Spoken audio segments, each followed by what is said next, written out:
Mi intención es más bien hacer un encuadre de la discusión en que estamos, ¿no? De lo que se trata este proceso, de esta mesa, ¿no?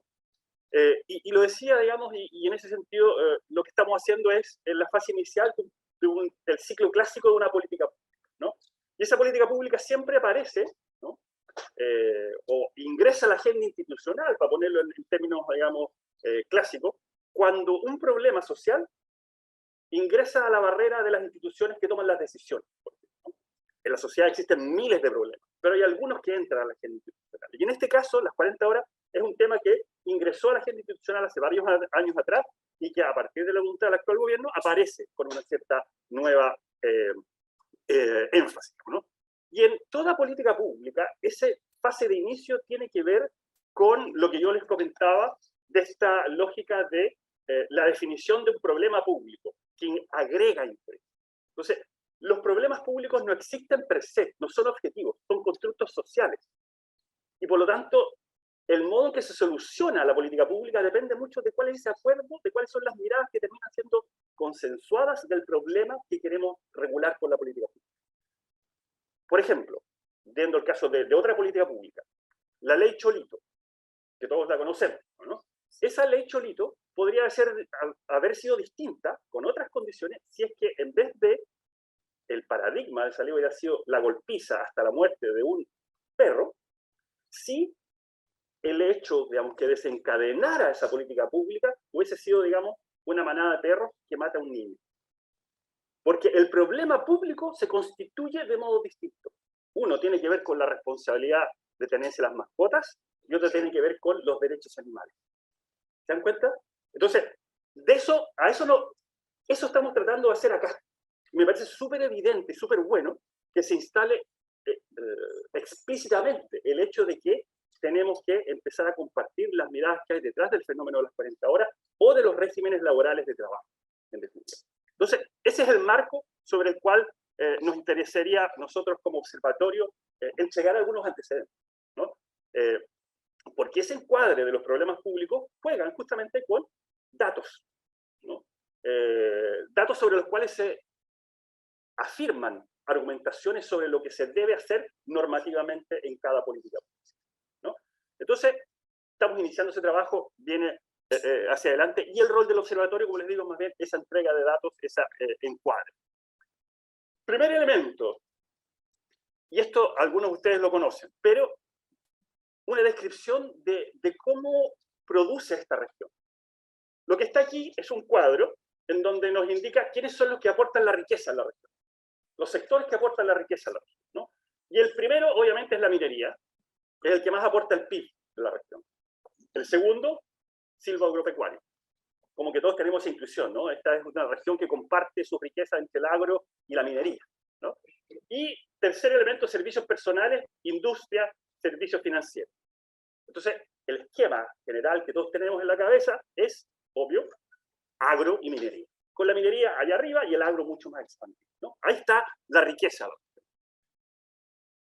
¿Cómo esos sectores y esa riqueza aportan al empleo? Que es el sector donde queremos observar esta política pública.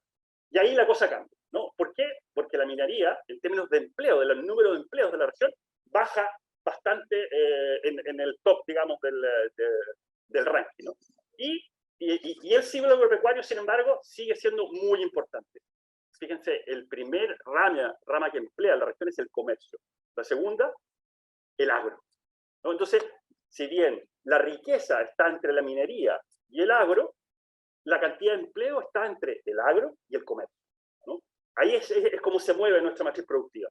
Es donde están los empleos, cómo se dinamiza la economía de esta región, ¿no? ¿Sí? Sí. Que la minería, en la minería están empleados el 5% de las personas que trabajan en la región. En el comercio el 19% y en el agro el 18%. Esa es la diferencia. ¿Y en producción? No tenemos ahí el dato de producción porque no está en la industria con el 12%. Claro. Pero probablemente el 10%. Sí, por ahí. Sí, ahora, tenemos un esquema de matriz, ¿no? Riqueza, empleo. Vamos a ver los sueldos. ¿Cómo se paga en la región, ¿no? Y aquí, acá arriba, estamos ordenados este es el promedio de ingresos mensual, ¿no? Y esto es con datos del 2020, digamos, la última que tenemos de la encuesta suplementaria de ingresos. O'Higgins está como el top bajo de la tabla. Tenemos bajos sueldos promedio en la región. Sí. Ah, sí. Uy, sí. Y también le agradecería que al final podemos hacer, hay una carpetita y tienen notitas para que vayan apuntando para que al final de la actividad podamos hacer las preguntas correspondientes. Para no interrumpir, sí, está a la disposición. Además, está esto en la página web del Observatorio Laboral. Está disponible para que nos convoquen y conversemos esto sin ningún problema, digamos, ¿no? Entonces, tenemos producción de riqueza, tenemos distribución, digamos, de los empleos, y fíjense que acá está el promedio del país, que son 691.000 pesos, digamos, aproximadamente, y en la región como promedio se están pagando 510.000. ¿No? Entonces, ahí ya tenemos una primera señal, digamos, Ahora, lo más interesante que este cuadro, que bueno, que después lo van a poder ver más en detalle, pero acá tenemos el promedio de sueldos, de sueldos de la región. Y acá tenemos el número de empleados. Y resulta que las dos ocupaciones que más se emplean en la región son unas de las que pagan más bajo, que es comercio y ciclo agropecuario. Esta línea que está acá es el promedio regional, y acá abajo está comercio y agro. Acá arriba está en verde el promedio nacional. Entonces, la estructura de la producción de la región se centra, digamos, en actividades muy, muy marcadas, pero esas actividades marcadas, que son el comercio y el agro, son las que pagan en promedio más bajo en la región. Y eso tiene cierta explicación, ¿eh? No es casual. ¿Por qué? Porque esto también parte de nuestros estudios. Todo esto está respaldado en estudios y en datos oficiales, digamos. Este estudio que hacemos nosotros como observatorio a nivel nacional, que es la ANADEL, que de hecho ahora se está haciendo el terreno, que por ahí atención para que nos ayuden en eso. Fíjense, esto es el nivel de cohesional requerido por las empresas de la región. Nosotros le preguntamos todos los años a la región, a las empresas de la región, si van a contratar gente, cuánta gente van a contratar y qué requisitos ponen para esa contratación. Y fíjense que del total del que hemos medido, el gran porcentaje, más de 2.000 puestos de trabajo, son sin requisito de educación. ¿Más de cuánto?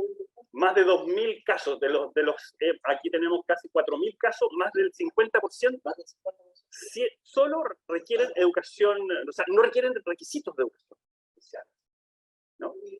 Entonces, voy a ponerlo muy brutalmente, pero es como, basta que tengan manos y cabeza, digamos, por decirlo de un modo, así de brutal, ¿no? Entonces, ahí hay una descripción. Eso es nuestra región en términos laborales, ¿no? Ahora, aquí le apunta específicamente esta política pública, ¿no? Que es reducción de la jornada laboral. Vamos a tratar de caracterizar cómo es la jornada laboral en la región. Lo que tienen ahí, bueno, primero es la estructura global. Acá tenemos, digamos, cómo se reparten los números en términos de ocupación, digamos. Los ocupados son 443.000, los desocupados 31.000, los inactivos 38.000 y los menores de 15, 193.000, ¿no? Así se reparte esto. Entonces, un poco menos del 50%, estamos llegando hoy día a la tasa de ocupación casi al 50 y algo por ciento, según el último dato que viene ahora en el termómetro laboral que publica el observatorio también todos los meses. De eso, fíjense, y aquí hay un primer elemento de foco de esta política pública. La formalidad. En rigor, y habría que hacerse la pregunta, ¿este proyecto de ley va a poder impactar a los informales? ¿Bajo qué lógica de regulación podría hacerlo? Primera pregunta que uno podría hacerse. Por lo tanto, uno podría decir, mire, de acá el gran objetivo de la política son los trabajadores del ámbito privado formales, que son 233.000, de los asalariados públicos formales, 44.000, y de las cuentas propias formales, que son 25.000 casi, digamos, ¿no? Y después hay unos rangos bastante menores. Pero el foco central estaría en los asalariados privados, públicos y de cuenta propia formales, ¿no? Aproximadamente 280.000 empleos, digamos, ¿no? Si es que decimos que solo vamos a poder enfocarnos en lo formal. Que sería la mitad de la cantidad de ocupados total. Total, exactamente. Después, fíjense, aquí se producen también unos elementos interesantes. Estamos cruzando las horas trabajadas por el tipo de categoría. Entonces, fíjense que acá arriba está el asalariado privado, que son 233.000, ¿no? Y que trabajan en promedio 44,6 horas, según, de nuevo, datos de la encuesta nacional de empleo del último trimestre vigente. 44,6, ¿no? Pero aparece algo interesante, que los cuenta propia formal y el empleador trabaja en promedio 65 horas, 9, trabaja mucho más, y aunque son pocos, son 10.000 y algo. Y por otra parte, los cuenta propia, que son 24.000, también trabajan un poco más, que son 49 horas semanales. Bueno, ahí está la informalidad, que ya es otro cuento, pero ahí también destaca, por ejemplo, la informalidad de los empleadores informales que trabajan 46 horas y el asalariado privado, digamos, informal, que trabaja 39 horas, ¿no? Entonces ahí ya tenemos también otro foco, ¿no? Parece que la gran cantidad de potenciales público objetivo de esta política pública estaría, digamos, en estos sectores y que trabajan relativamente en el borde de lo legal, digamos, está en el 44 horas. Por lo tanto, ahí estaría la mayor afectación de la política pública en la región. Después, por edad, aquí tal vez no hay un dato muy relevante porque son en general todos muy parejos, no hay algo que destaque, salvo, por ejemplo, los 60 años y más que trabajan 45 horas, 45,7 horas, declaran trabajar más horas, digamos, que el resto, los mayores de edad, ¿no? El resto está en los 43, digamos, en los que trabajan entre 15 a 29 años, y 44, digamos, los 30, 44 y 45, 59, que es el mayor volumen de trabajadores potencialmente afectados por esta política, ¿no? Pero que están en las 44 horas, por decirlo. Después, por el tipo de educación, aquí tal vez lo que llama la atención, como ustedes se dan cuenta, es, en rigor, tampoco hay un dato que destaque. Es bien parejo, no afecta mucho el nivel de educación según las horas de trabajo de las personas, ¿no? No es que los que tienen menos educación trabajen más o viceversa, ¿no? Todos se mantienen en el promedio en rigor. Solo llama la atención en el asalariado, digamos, público, que los de básica completa trabajan en promedio un poco más que el resto, ¿no? Que puede tener que ver con funciones de menor, digamos, de menor rango al interior de la escala, digamos, pública. Aquí no, me voy a saltar porque es mucho enredo, no se ve nada, digamos, ni yo lo veo. Y eso es como, entonces tenemos inicio de la política pública, conformación del problema público, de qué se trata, de qué estamos trabajando, ¿no? A quién queremos afectar. ¿Lo vamos a hacer desde la mirada del trabajo decente? ¿Lo vamos a hacer desde la mirada de la productividad? ¿Lo vamos a hacer desde un imaginario del trabajo que tenga que ver con la compatibilidad entre la vida familiar y el laboral? Entonces uno puede mirar el fenómeno de las 40 horas desde distintos puntos de vista, así como la ley Cholito podría haber sido distinta según los puntos de vista que hubiésemos adoptado en la construcción de la norma, ¿no? Ahora, lo que les voy a mostrar ahora es producto de una encuesta, digamos, de un estudio que hicimos en jóvenes de cuarto medio de la educación técnico-profesional de la región, ¿no? Que también está disponible para todos los que quieran conocerlo. Y se nos aparecieron algunas hipótesis muy interesantes que se vinculan con el tema de las 40 horas, porque se está produciendo una mutación en los jóvenes en su relación con el trabajo. ¿De qué se trata? La gran mayoría de los estudiantes que están en la educación media quieren estudiar en la universidad. Y esto tiene una connotación especial en este estudio porque eran estudiantes de técnico profesional, por lo que en términos tradicionales se decía, mira, técnico profesional sale directo al trabajo, acá no.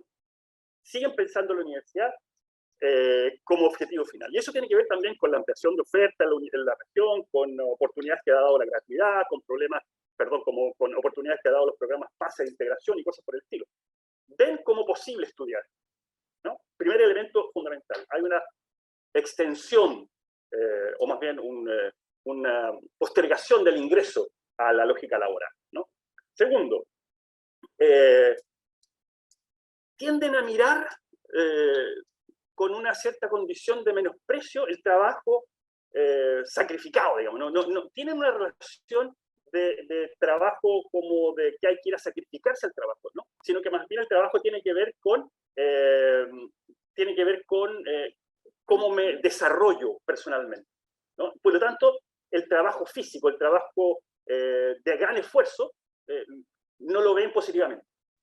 Lo asocian en la región fundamentalmente a lo que era la tradición del trabajo en el campo, ¿no? Lo que significaba el sacrificio de ir a trabajar en el campo, que tiene mucho que ver con las historias familiares. Este estudio tiene componentes quanti y quali, y en las entrevistas aparece mucho eso, ¿no? De la tradición del campo, del trabajo al sol, del cansancio y lo que eso implicaba. Con una cierta distancia también, que se relaciona con lo de la educación. O sea, yo veo con distancia aquello, pero tengo la posibilidad de salir de aquello en la educación, ¿no?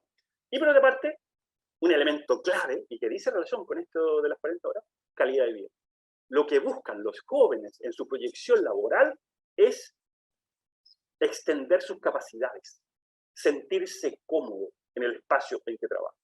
Hay una adscripción valórica al trabajo, no de supervivencia. Ahí hay un giro fundamental, ¿no? Y que engarza muy bien con la lógica de las 40 horas, ¿no? Y por lo tanto, claro, las generaciones operan la lógica, ya no operan la lógica del sacrificio, sino más bien la del bienestar, para ponerlo en cuña periodística, digamos, ¿no? ¿No? Ya no tanto sacrificio, sino más bienestar. Pero también, por las nuevas generaciones, el sentido del trabajo cambia y se da, más bien, se reemplaza por una lógica del esfuerzo individual orientado a la calidad de vida, el mérito. Yo me la puedo, ¿no? De hecho, cuando nosotros vemos cuáles son una de las preguntas de la encuesta que hicimos, es de qué depende, digamos, su inserción laboral, en mis propias capacidades y en mi familia. Es muy del esfuerzo personal, ¿no? No se ven organizaciones, no se ven vínculos, no se ven redes, más allá de la familia y el esfuerzo personal. Y como les decía, toda esta mutación, al final, hace un sentido con esta discusión sobre el tema de las 40 horas. ¿Cómo hacemos más compatible, voy a ponerlo así, esta inscripción valórica hacia el trabajo con la jornada laboral? Y tal vez ahí, la reducción de la jornada laboral en vistas del beneficio de otros espacios de desarrollo puede ser muy importante en términos de la clave con la cual diseñar la política pública. El público objetivo tiene que ver tal vez con esas nuevas generaciones que vienen y por lo tanto anclar el desarrollo de esta política pública más que en el pasado, en el futuro, en lo que se viene en el futuro, ¿no? Ahora sí, hay que decir también que nuestra estructura productiva, que ya vimos, digamos, con algún detalle antes, nos pone algunas ventajas y desventajas. Por ejemplo, tenemos el tema de la informalidad, ya lo vimos. ¿Qué va a pasar con la informalidad y la jornada laboral? Hay que, de algún modo, ¿vamos a toparlo en esta discusión normativa o no? Bueno, ahí hay un tema. Después, el trabajo estacional. Las curvas de empleo en la región son absolutamente claras, digamos, ¿no? Y aquí un dato súper potente también.